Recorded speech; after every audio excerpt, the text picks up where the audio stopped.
The incredible lifelike eyes of the Charioteer statue, which is found in Delphi of Greece. It's an ancient Greek statue of bronze, and the eyes, as you can see, are of different material. The pupil is brown. The eyes are brown. The charioteer's eyes are magnetizing. Some say of the scholars of the unique bronze statue, the prominent statue with its unique look has its own exclusive room in the Museum of Delphi. A glance is not enough to see it. It's really, really beautiful. He is a teenager, and he's a charioteer. He used to you see that each hand is holding the reins, and they're very delicate. The way he holds the reins, as you can see, look at the fingers. Look at the tenderness and the gentleness. He has, as you can see on the head, as you can see, he has a band, a ribbon holding his hair, and that's the Greek meander, the Greek key. Now remember that the Greek key, I made a video on that. It's a symbol of you can be a victor if you try. That's what it means. It's like the self-fulfilling prophecy. This is the other hand holding the rein, as you can see there as well. Isn't that beautiful? You can even see the veins in his arm, in his forearm.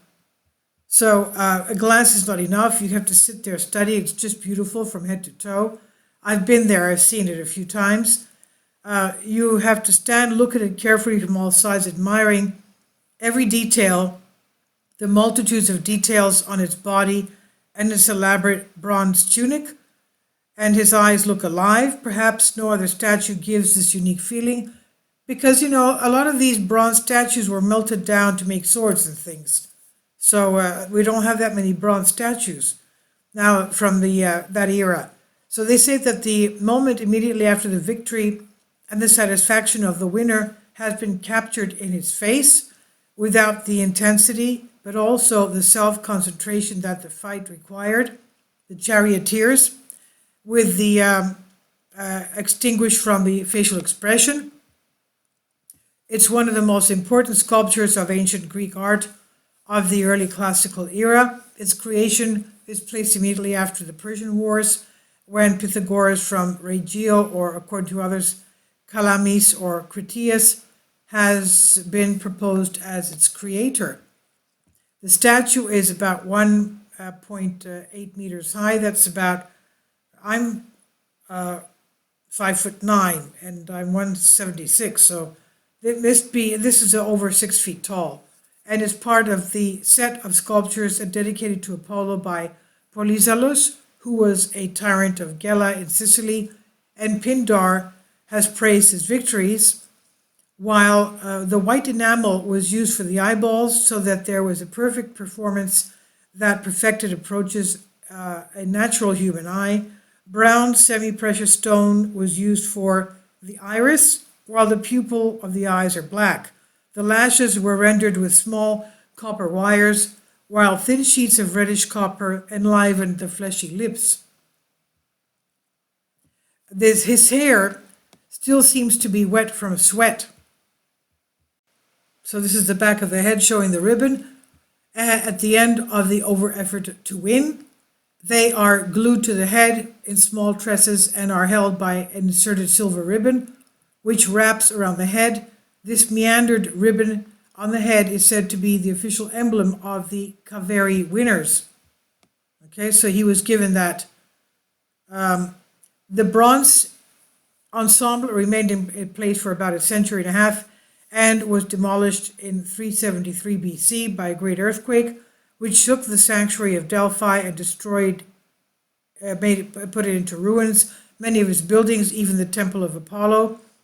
The traveler Pausanias, who visits Delphi in the second half of the 2nd century AD, while describing in detail the sanctuary of Apollo and the statues that are there, does not mention the envoy at all. As can be seen in his descriptions, many of the sanctuaries of Delphi were already in ruins by then.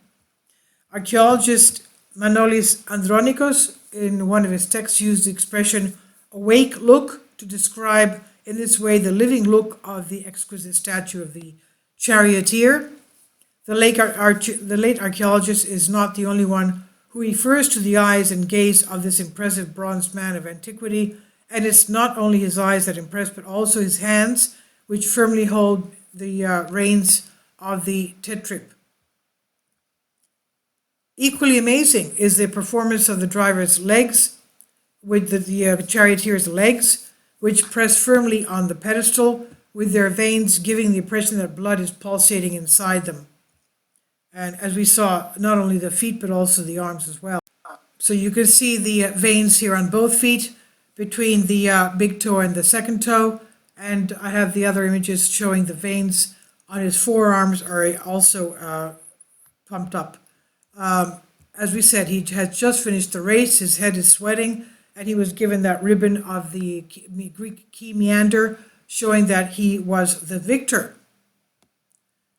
So inside the arms, the veins pulsate, as we saw before. Amazing. This is one of the most beautiful statues I've ever seen. Unfortunately, it's not in Athens, it's in Delphi. Not even a copy I don't think is in Athens. But it's very lifelike, it's very, very big, very large, 6 feet tall. He looks, of course, to be a teenager. Okay, here we see some of the side of his sideburns. And as we said before, the ribbon that's on his head is the indication that he is the victor of the charioteer. We know that the chariot races were very important in ancient Greek in the Olympic Games. It was the last event, and it was very, very specific, very special. I guess it was considered the main event, just like we have the marathon run in today's Olympics. Well, at that time, the main event at the end was the chariot race. So I'll leave links below for you for this. I've translated this for you from a Greek article. I hope you enjoyed, and it is a beautiful statue.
Kindly support my Patreon account.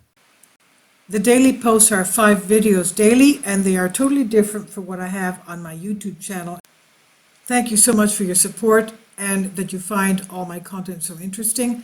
You'll find the Patreon account details in the description box below.